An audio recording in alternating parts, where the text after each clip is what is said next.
Você já imaginou o que é lutar por anos, vencer jogos difíceis, superar obstáculos e, no fim, ser proibido de disputar a Copa do Mundo? Pois é, isso já aconteceu. E não foi uma ou duas vezes. Foram muitas seleções que, por guerra, política ou simples burocracia, tiveram o maior sonho do futebol arrancado das mãos. Neste vídeo, vamos mergulhar nas histórias mais bizarras, revoltantes e tristes de países que foram barrados, ignorados ou punidos de forma surpreendente pela FIFA. E se esse tipo de história te prende, já deixa o like aqui agora, porque o que você vai ouvir hoje vai te deixar de boca aberta. Lá em 1930, no Uruguai, rolava a primeira Copa do Mundo da história.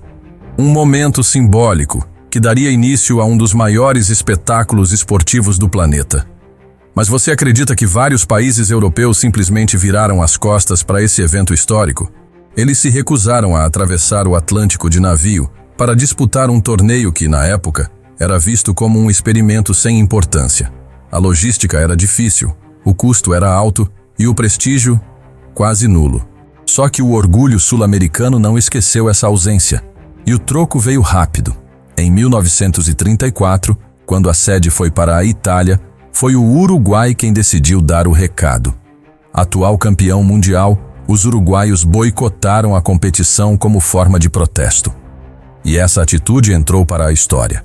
Foi a única vez que o campeão da edição anterior não participou da Copa seguinte. Um gesto de orgulho, retaliação e também de defesa do futebol sul-americano, que sentiu-se desprestigiado. Mas a tensão não terminou aí. Em 1938, quando a FIFA novamente decidiu realizar a Copa na Europa, contrariando a promessa de revezar os continentes, o Uruguai repetiu o boicote, e dessa vez teve companhia. A Argentina também recusou o convite, em uma atitude que representava não apenas uma insatisfação esportiva, mas uma ruptura política com a organização do torneio. A FIFA, que prometera equilíbrio, rompeu o acordo e colheu o descontentamento de dois gigantes do futebol sul-americano.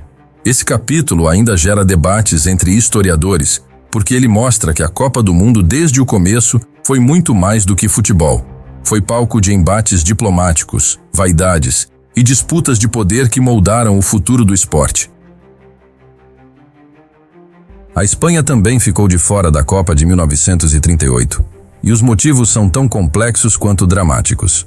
Uma versão aponta que a FIFA vetou a participação espanhola por conta da Guerra Civil Espanhola, um conflito devastador que assolou o país entre 1936 e 1939, deixando um rastro de destruição, instabilidade e medo. Já uma segunda versão, considerada por muitos historiadores como mais provável, revela que a Espanha sequer teve condições de formalizar sua inscrição. O país estava em ruínas, dividido internamente e simplesmente não conseguiu enviar a documentação necessária para disputar o torneio. Com o caos político e social tomando conta do território espanhol, pensar em futebol era um luxo impossível. Agora imagine o cenário de 1950. O mundo tentando se reerguer após os traumas da Segunda Guerra Mundial. Era a volta da Copa do Mundo após 12 anos de ausência. Mas nem todos foram convidados para esse retorno. Alemanha e Japão, dois dos principais países do eixo, estavam banidos da competição. As cicatrizes da guerra ainda estavam abertas, e tanto a ONU quanto a FIFA impuseram sanções pesadíssimas, transformando os campos de futebol em mais um reflexo das consequências geopolíticas daquele período. E não parou por aí. Vários outros países europeus e asiáticos também optaram por desistir de disputar a Copa no Brasil. O motivo? Além das feridas recentes do conflito global, havia outro obstáculo gigantesco: a longa e custosa viagem até a América do Sul. Em uma época sem grandes patrocínios e com poucas condições financeiras, muitos preferiram abrir mão do sonho de uma Copa do Mundo. E você, já conhecia esses casos? Qual dessas histórias mais te surpreendeu até agora? Comenta aqui embaixo, porque tem muito mais vindo pela frente. A Copa de 1950 ficou marcada por uma sequência inacreditável de desistências e recusas. Foi como se o mundo ainda estivesse tentando entender o valor da competição após o trauma da Segunda Guerra.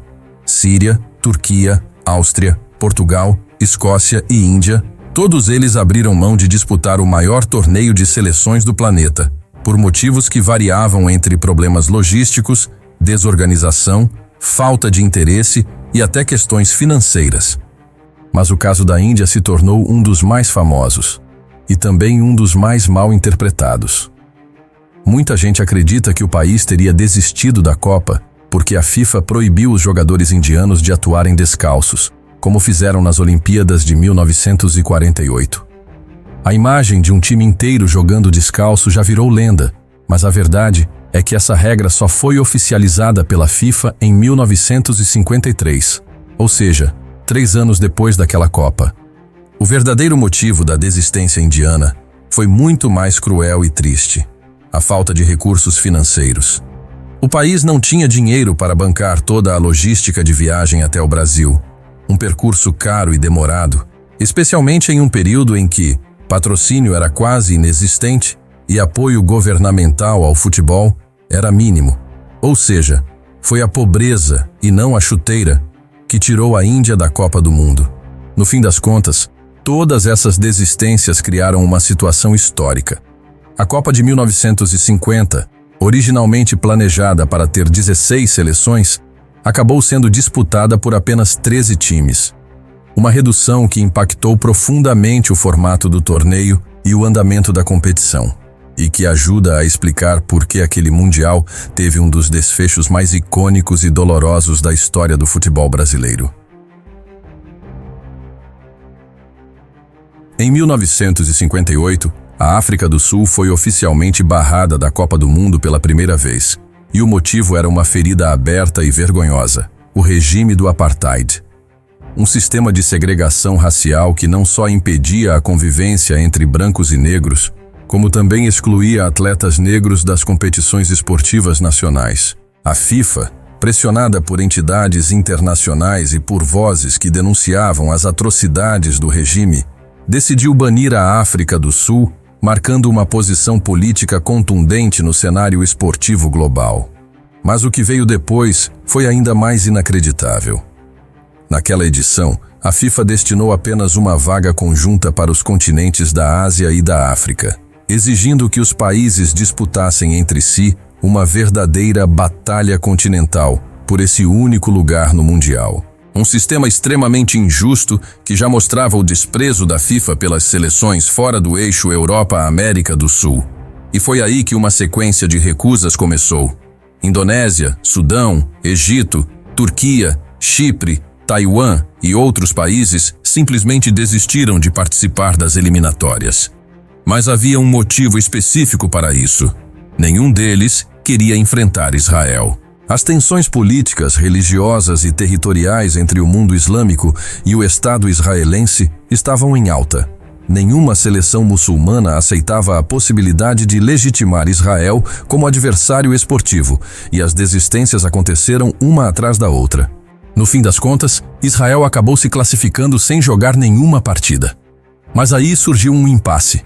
A FIFA já havia definido que nenhum país poderia disputar uma Copa do Mundo sem ter jogado pelo menos uma partida oficial nas eliminatórias. A solução foi recorrer à Europa. Depois de sondar diversos países e receber uma sequência de negativas, a FIFA finalmente conseguiu um acordo com Gales, que aceitou disputar uma repescagem contra Israel. O resultado? Gales venceu e garantiu sua primeira participação em Copas do Mundo. Uma classificação histórica, que só aconteceu por causa de uma das maiores crises diplomáticas do futebol mundial. Nos anos 60, a exclusão da África do Sul continuava firme, sustentada pelo apartheid que seguia oprimindo a população negra. Mas a verdadeira virada aconteceu em 1966, quando o continente africano decidiu dar um grito de independência dentro das 4 linhas. Todos os países africanos se recusaram a disputar as eliminatórias da Copa do Mundo como forma de protesto contra as regras injustas da FIFA. Eles estavam cansados de serem tratados como coadjuvantes e, pior ainda, de terem que disputar uma única vaga conjunta com seleções da Ásia e da Oceania. Um sistema completamente desigual e que desvalorizava o futebol africano. Essa atitude foi histórica. Pela primeira vez, um continente inteiro disse não à FIFA, exigindo respeito, representatividade e igualdade. Foi mais do que um boicote esportivo. Foi um posicionamento político, um ato de resistência contra uma estrutura colonial ainda presente nos bastidores do futebol mundial. A mensagem foi clara: ou a África seria tratada com dignidade, ou não jogaria mais. Enquanto isso, no cenário asiático, a Coreia do Sul acabou desistindo de participar das eliminatórias devido à mudança da sede dos Jogos, que passou do Japão para o Camboja. Uma mudança geográfica que, para muitos países ainda em processo de reconstrução e desenvolvimento, representava um gasto absurdo e uma logística inviável. Já Filipinas e Guatemala sequer conseguiram chegar até a disputa. Ambas foram barradas por não pagarem as taxas de inscrição, um obstáculo burocrático que impediu suas seleções de sonharem com a Copa. E com tantas ausências, uma seleção inesperada acabou herdando a chance de fazer história. A Coreia do Norte, até então uma desconhecida no cenário internacional, avançou na competição eliminando a Austrália e conquistou sua primeira participação em Copas do Mundo. Um feito improvável que só aconteceu por causa de uma combinação de boicotes, exclusões e desistências. E aí, você acha justo o que fizeram com a África naquela época? Ou acredita que esse boicote mudou para sempre a forma como o continente é tratado no futebol? Comenta aqui embaixo. Anos 70 e 80 foram marcados por um verdadeiro caos nos bastidores do futebol internacional. Eram tempos em que documentação irregular, interferência política e conflitos armados ditavam o destino de muitas seleções, não só dentro de campo, mas principalmente fora dele. Em 1970, por exemplo, Albânia, Cuba, Guiné e outros países foram simplesmente barrados por um motivo que parece banal, mas foi decisivo. Não entregaram a documentação dentro do prazo estipulado pela FIFA. Um detalhe burocrático que custou a chance de representar suas nações no maior palco do futebol mundial. A situação da Coreia do Norte foi ainda mais simbólica. Depois de ter surpreendido o mundo em 1966, quando eliminou a Itália e chegou às quartas de final, a seleção norte-coreana recusou-se a enfrentar Israel nas eliminatórias de 1970, mais uma vez por razões políticas e ideológicas. Essa decisão colocou fim a uma participação que poderia ter consolidado os norte-coreanos como potência emergente no futebol asiático. Já em 1986, o cenário geopolítico influenciou diretamente as regras do jogo. Irã e Iraque travavam uma guerra brutal e sangrenta por disputas territoriais. A FIFA, preocupada com a segurança dos atletas e da organização dos jogos, proibiu que partidas fossem disputadas nos estádios desses países. O Irã, por orgulho e estratégia, se recusou a jogar fora de casa e foi automaticamente excluído das eliminatórias. O Iraque, por outro lado, aceitou as condições impostas e, contra todas as probabilidades, conquistou sua primeira, e até hoje única, vaga em uma Copa do Mundo. Mas se engana quem pensa que só os países em guerra enfrentavam problemas. Em 1990, o México protagonizou um dos maiores escândalos administrativos da história do futebol.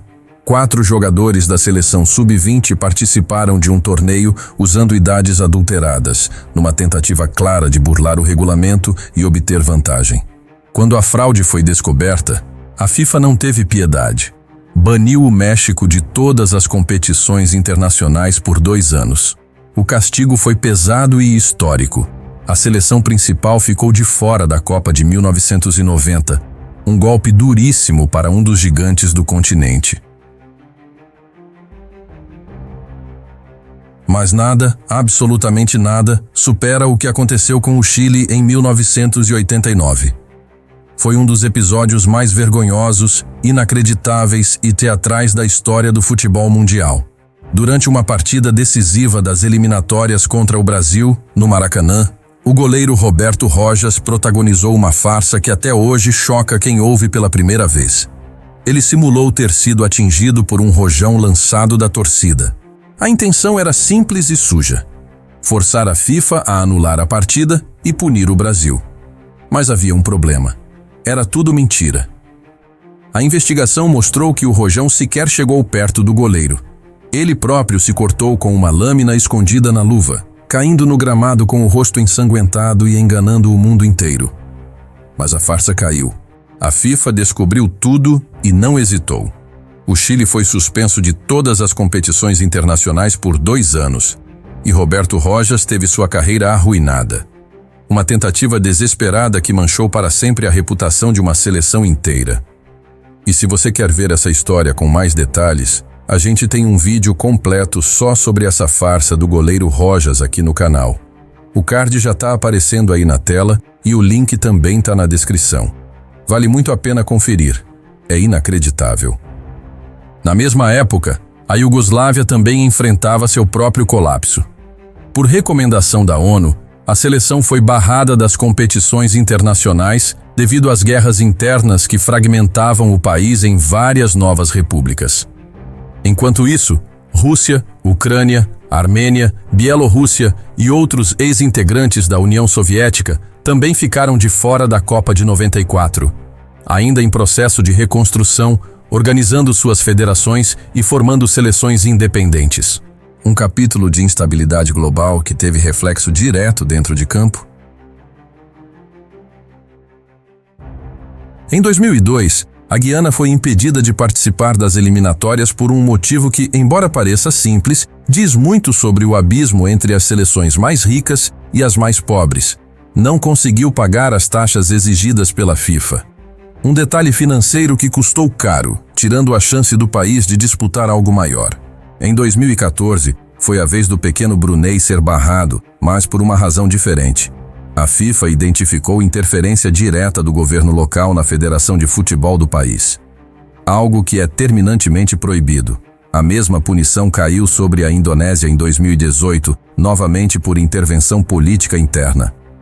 Mas entre os casos mais inacreditáveis dos tempos recentes, o destaque vai para o Zimbábue. Em 2008, o técnico brasileiro Valinhos comandou a seleção nacional, mas nunca recebeu o salário prometido. Entrou com uma ação na FIFA, ganhou a causa. E mesmo assim, o país ignorou a decisão judicial. Resultado? A FIFA aplicou uma das punições mais duras possíveis. O Zimbábue foi banido das eliminatórias para a Copa de 2018. Uma história bizarra e ao mesmo tempo simbólica, porque nesse caso, literalmente, quem não pagou, não jogou. Já em 2022, um dos episódios mais delicados da história recente do esporte, a Rússia foi banida das eliminatórias da Copa do Mundo em resposta direta à guerra contra a Ucrânia. A punição não parou por aí. O país também foi vetado das Olimpíadas de Paris em 2024. Apenas um grupo muito restrito de atletas russos pôde competir sob condição de neutralidade, ou seja, sem uniforme oficial, sem bandeira nacional e sem ouvir o próprio hino caso subissem ao pódio. Foi um dos momentos mais emblemáticos da relação entre esporte e geopolítica global. E com isso, encerramos essa viagem por alguns dos capítulos mais obscuros, polêmicos e revoltantes da história das Copas do Mundo. Histórias que mostram que o futebol, apesar de ser jogado com os pés, é decidido, muitas vezes, nas salas da política, da diplomacia e até da justiça. Se você curtiu esse vídeo e quer mais histórias assim, já se inscreve no canal e ativa as notificações. E aproveita para comentar aqui embaixo. Qual desses casos mais te surpreendeu ou revoltou? Nos vemos no próximo jogo.